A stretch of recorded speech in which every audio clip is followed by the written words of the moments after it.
Who brings these people? Who brings these people in? Who presses charges on? Is it the FBI? Do all the files need to be released? Do the names need to be redacted? And how do we start charging people? Well, What's the process? I think there are three buckets. First, let's start the investigation with just the files that have been released, right? Like there's a lot that still needs to be released that was protected and redacted, but there are enough names in there that can be investigated. The FBI, the DOJ should start to interview under oath every single person who is in correspondence about going to the ranch or the home where there were parties with underage girls or the island.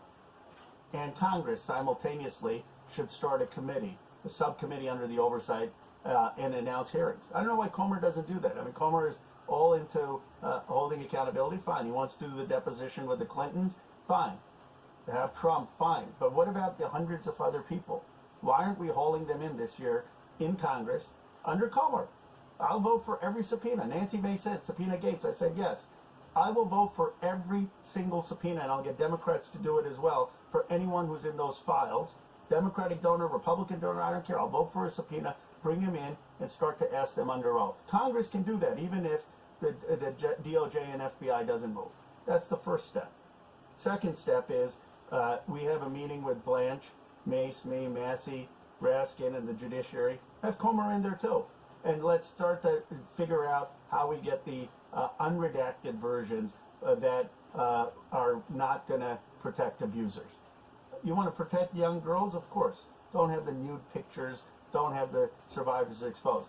But give me a break. When you have an abuser sending Epstein an email about what they did with some young girl, and you have the name of the abuser blacked out, come on. We need to get that information out as a second thing and push on the files. And then the third thing is simply the public shaming and the public accountability.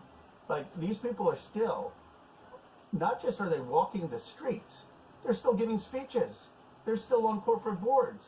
They're still having their gifts accepted by nonprofits and universities. They still have buildings named after them. Like, when are we going to have more accountability, at least with Paul Weiss, where Brad Karp resigned? When are we going to have some of these people out of the positions of influence and honor that they're currently in? That doesn't require Trump's Justice Department. That doesn't require Congress. That requires all of us as Americans.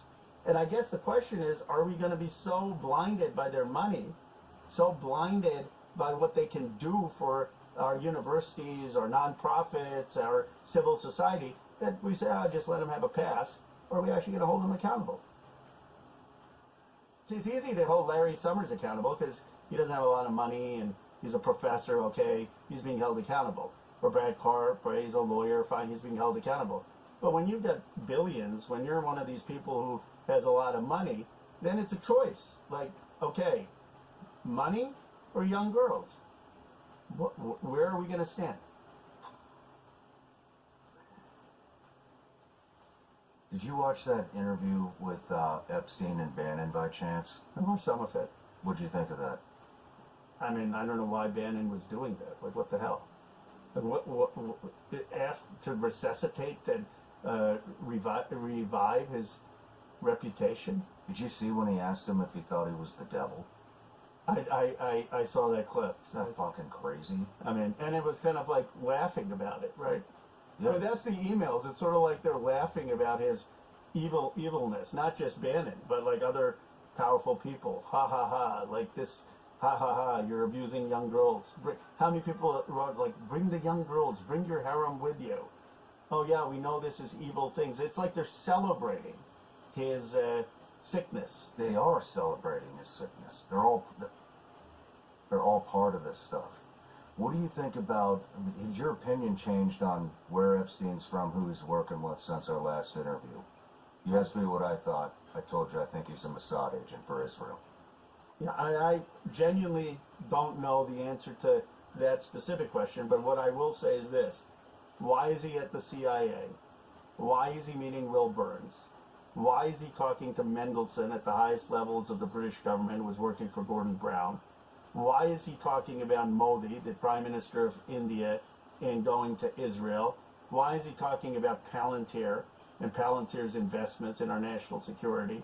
Why is he affiliating with Barack so much that just today Prime Minister Netanyahu is making a statement? What did he say? What did Netanyahu say today? Netanyahu said that Barack was trying to undermine the Israeli government, and that's why he was meeting with Jeffrey Epstein. Oh, okay. I mean, that was Right. like, how do you have one person? That I guess this is what I want to really Did he say that there, or did he come to the White House to say that? Netanyahu. Been to the White House quite a few times. Yeah, no, It's kind of weird how much he's at the White House. Yeah, I don't understand why any leader should be at the White House that much. I mean, the United States should be driving our foreign policy with our interests. But the point is, and you know, I've been very outspoken that my view, I don't know yours, is that what Israel did in Gaza was a genocide. I do not believe that we should have been. 100% with you, Ro. Yeah. 100% with you. It's fucking disgusting. How many kids got killed? There's thousands. 20,000 kids.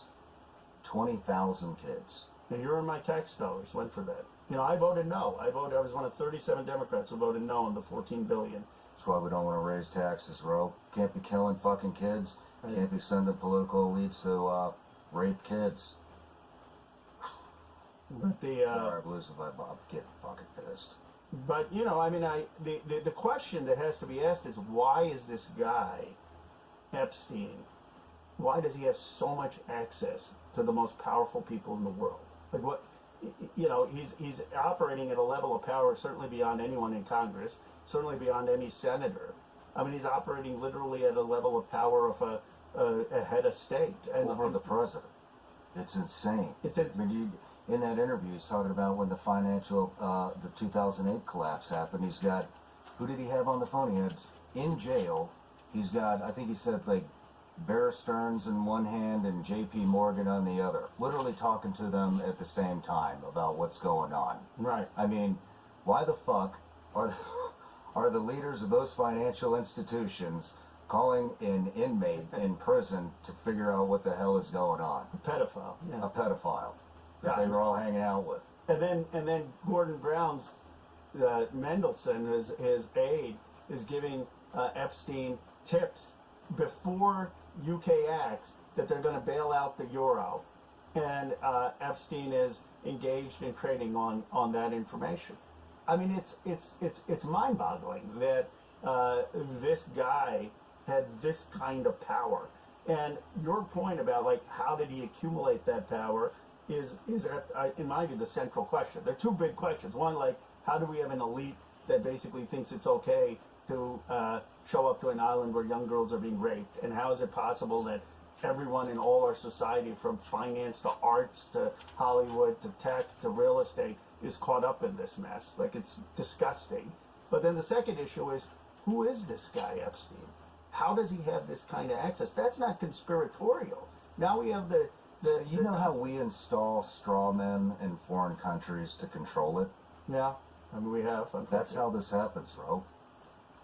That's how this happens. What do you mean by that? He was installed. In the U.S. I mean, look, I think we need to ask all the questions. I try to stick to what I know, but these files have made me Just question. giving you stuff to think about.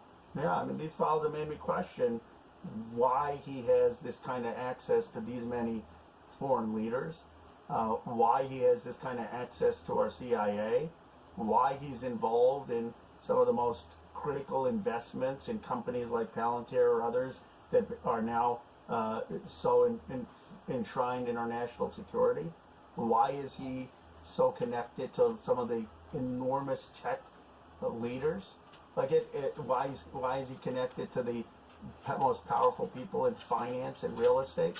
You can't just, someone's like, oh, he just collects rich and people and elites. No, this is not just a socialite. You know, you don't have, a socialite doesn't get to go speak to heads of state and get to talk to every billionaire and get to talk to the most powerful people and direct that kind of attention. And that's an unanswered question. And that should be the investigation. There should probably be a commission. You know, the president, next president, or this president should appoint a commission to understand who Jeffrey Epstein was and what his motives were and why he was operating. That's a national security question. I think this is the biggest concern of national security that we have right now. Most professionals believe their career is safe